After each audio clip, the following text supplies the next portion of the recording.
ரெஸ்டாரண்ட்டில் மீல்ஸ்க்கு காம்பினேஷனாக கொடுக்குற இந்த புடலங்காய் கூட்டு ரெசிபி அதே டேஸ்ட்டில் எப்படி செய்கிறதுன்னு பார்க்கலாம் வாங்க. ஒரு மிக்சர் ஜாரில் 1/4 கப் தேங்காய், 3 பச்சை மிளகாய் சேர்த்துருக்கேன். இது கூட ஒரு டீஸ்பூன் சீரகம் சேர்த்து லைட்டாக தண்ணி சேர்த்து கொரகொரப்பாக அரைச்சி எடுத்துக்கோங்க. இப்போ கடாயில் 2லேருந்து 3 டேபிள் ஸ்பூன் ஆயில் சேர்த்துக்கோங்க. கொஞ்சமாக கடுகுளுந்து சேர்த்து பொரிஞ்சதும் 2 காஞ்ச மிளகா, ஒரு 5 பல் பூண்டை தட்டி வச்சுருக்கேன், அதையும் சேர்த்துக்கலாம். இது கூடவே 2 மீடியம் சைஸ் வெங்காயத்தை சாப் பண்ணி வச்சுருக்கேன், அதையும் ஆட் பண்ணிக்கோங்க. கொஞ்சமாக கருவேப்பிலை சேர்த்து நல்லா வதக்கிக்கலாம். 2 மீடியம் சைஸ் தக்காளியை கட் பண்ணி வச்சுருக்கேன், சேர்த்துக்கோங்க.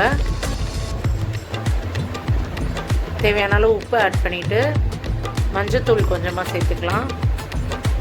இப்போ இது கூட 1/2 கிலோ அளவு புடலங்காவை சின்னதாக கட் பண்ணி வச்சுருக்கேன், அதையும் சேர்த்து நல்லா வதக்கிக்கோங்க.